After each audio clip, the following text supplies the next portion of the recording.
Finally, after days of searching, I get my first glimpse of the largest and most powerful freshwater invertebrate on the planet. All I have to do is grab it. Get your hand behind the tail and slide up towards the head, then they can't get their claws back and grab hold of you. She's facing towards that bank. Can you see her okay? Not very well. God, I don't want to grab it in the wrong place, though, do I? If I get this wrong, my hand could be crushed. Is she facing downstream now? Downstream? Yep. That way? Yep. Yeah. So you should be able to slide along a tail. There. Yes. Yes. I've caught crayfish before, but nothing like this. This is, what's that, a couple of pounds? Yeah, I'd say 2 pound. And the biggest one you've seen? 10, 11 pound. So she's about 1/5 the size. Right. And is this one going to hurt if I did? Probably take your finger off. Seriously? Yep. One this size? Yep. Wow. If this could remove a finger, I shudder to think what an even bigger one could do. I see she's a female. So she's got a crop of eggs under the tail, and you can see there. Oh, yeah. So she probably have 500 to 1,000. Wow. Then Todd checks to see if she's been caught and tagged before. Right, let's take her to the bank and process her. Okay. And put her back in the water. Good start. Amazing start. Really good. So she's a new one. And how old would she be? I'll measure her. And she is 6.5 inches. So she'd be about 21, 22 years. And has until today evaded capture by you. So that's encouraging, isn't it? Yeah. So is the next thing you're going to tag this one, are you? Yep, I'll put a chip in her and put her back. Each microchip tag contains a unique ID, which enables Todd to estimate crayfish numbers and growth rates. You are free to go.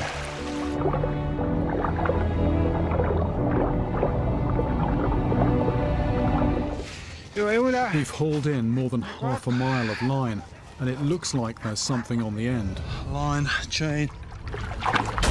Oh! Yes, yes, yes, yes, yes. Yes, there's a fish. We have a fish on. We just need to get the chain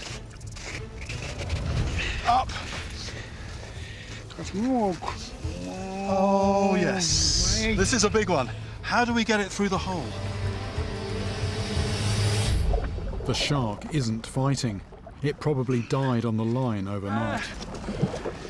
Right, the hole isn't big enough for the shark, so just cutting more ice. 2, 3. It still feels like it's stuck. Looks like we're going to need a bigger hole. I never like to see a dead fish, but it's all part of survival here for the Inuit. This shark will feed Simi's dogs for weeks to come. This is a big head. How big is the rest of it? This could be the moment if the hole's big enough. Okay, ready? Need to... Yes, is that coming? Yes, it's starting to come. I think it's a good 10 foot or so. I think there's still more to come.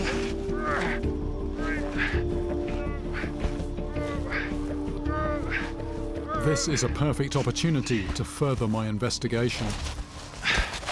It's out. It's a big animal. This is massive. This is huge. Let's have a look at it. It's a female. Very shark-like tail, that asymmetric tail. The fascinating thing about sharks that we always want to look at is the jaws, the teeth. And the Greenland shark has these very pointy teeth on the upper jaw. That's for gripping. But then on the lower jaw, you've got these almost square-shaped teeth with almost like a chisel blade on the end. They're definitely sharp, but are they sharp enough to attack and kill? Simi starts to prepare cuts for his dogs, but the meat will have to be cured before they can eat it. High levels of urea make fresh Greenland shark meat toxic. This is my chance to find out how and what these sharks eat under the ice. So here's all the guts just coming out. This is a halibut. This is quite a big halibut. There we go, that's the head. And look at that. That's part of somebody's fishing net.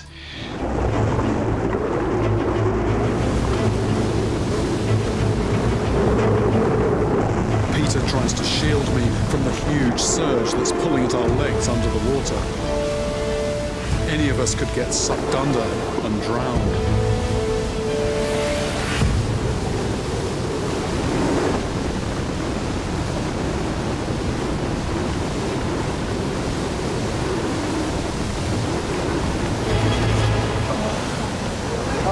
Nothing there.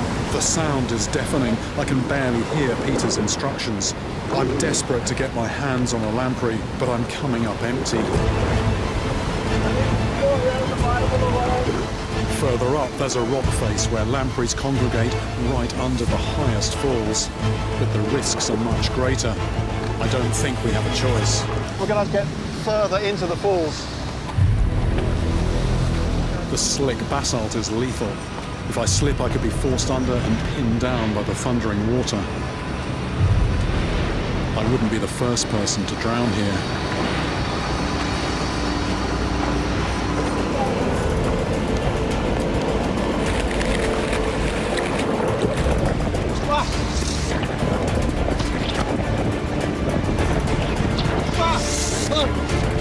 The only way to prise them off is to get right behind their mouths, but they're in a very deep crevice.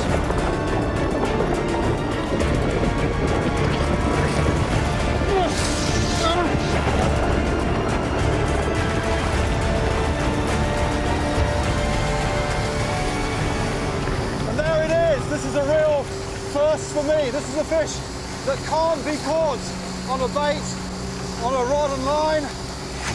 And there are the three fangs. But one fish doesn't make a feast. That's better, that's better.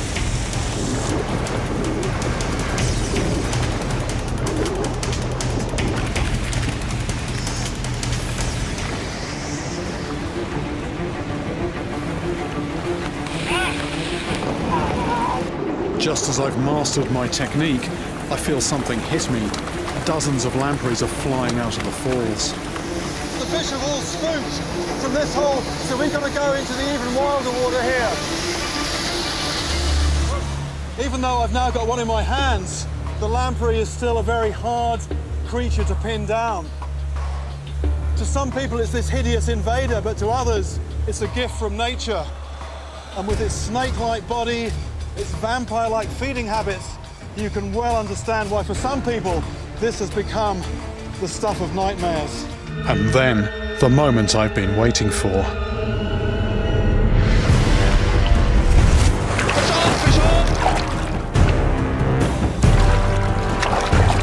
I've finally hooked into a monster. I believe these tarpon are potentially the biggest and most dangerous of their kind. And this one is proving me right. That smashed my knuckles. This secret location is only known by my guide, Daniel. So if I'm hit by this living missile,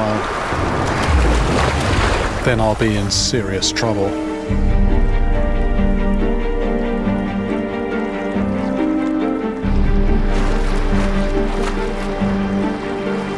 The battle enters a new phase of close combat, but it's still far from over. This is physical. Big fish on a strong line, but it's just very tiring with the feet as well. When fly fishing like this, you have to grab the last few feet of line to take control of the fish, or the rod will snap. But if I thought this fish's fight was over, I was wrong.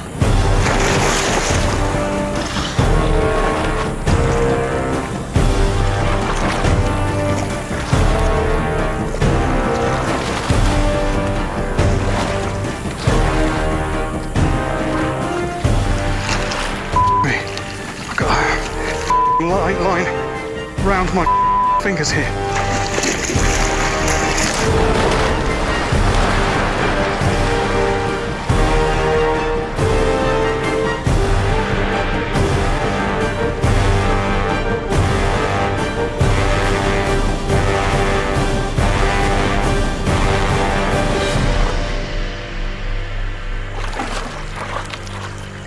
This fish must be well over 100 pounds. And I finally have it on the ropes, ready to submit. Okay, it's quite a light hook hold. Trying to get the hook out.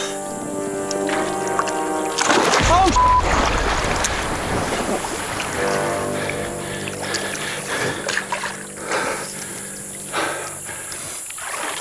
Oh!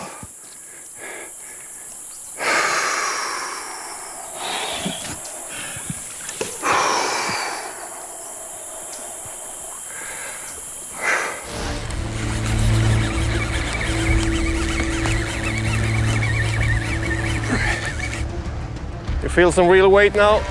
Yes. Yes. That is. Good man. That is not the lead. That's the fish. It's my last chance. But is it the monster I've come so far to find? It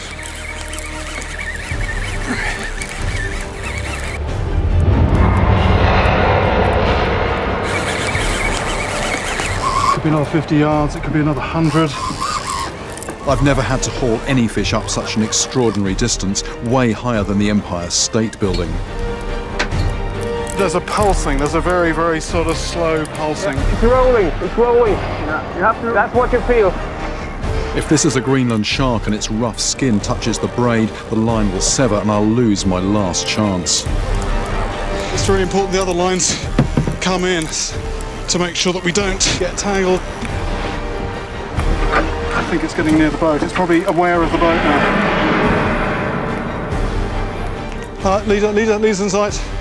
Okay.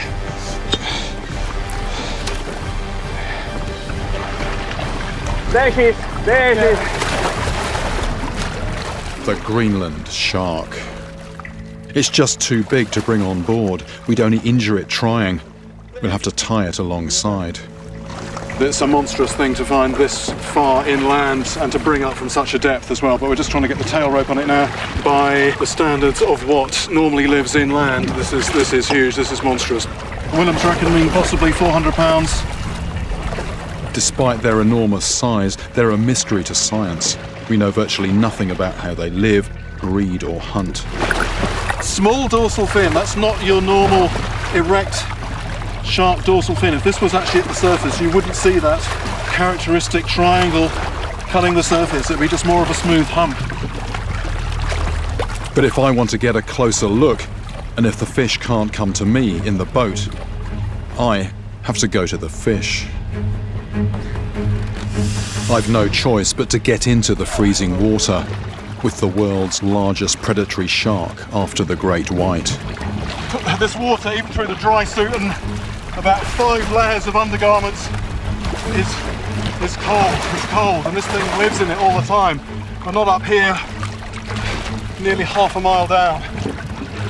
Dark brown in colour. If this came up and did break the surface, you wouldn't actually think it was a shark. You wouldn't know what it was. It has got this sort of upturned boat hull appearance. What a beast this is. There we go. Ah, yes. Here we go, it's there. Not a giant, but a good start. How about that? There we go, Loch Derg pike. That's my first Irish pike of any description, so that's quite amazing. That's, I don't know, 7 or 8 pound fish, something like that. Quite something to catch something on this water, though. I mean, it's such an expanse of water, I wasn't really expecting a great deal. The biggest pike ever found here was said to be 10 times this weight. So I've got some work to do. Oh, nice to see that swim off strongly to grow bigger, potentially to grow into something really big. At this time of year, when the water is cold, big pike follow their prey down into the depths. So I target all the deep areas I can find. But after that promising start, 6 hours pass without a single take. To improve my chances of catching a monster pike in this loch, I could do with some more information. I've arranged to meet the scientist who carried out the recent research on the lake's pike population, Professor Stefano Mariani. So here's the lab where we can talk, and essentially DNA changes over time. Professor Mariani and his team spent 3 years sampling pike DNA in Loch Derg.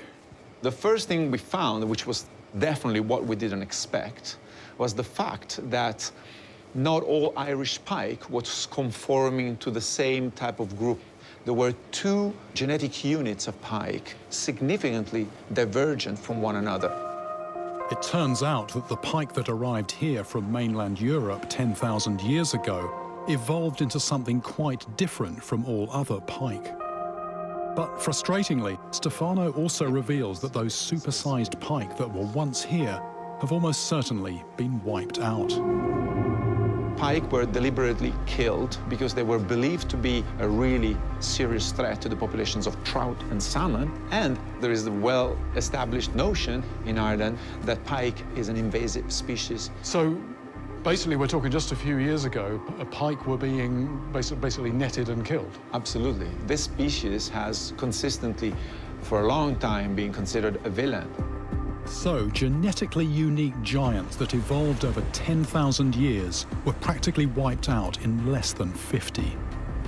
But Stefano agrees that the conditions that created these monster pike could have happened in other places too.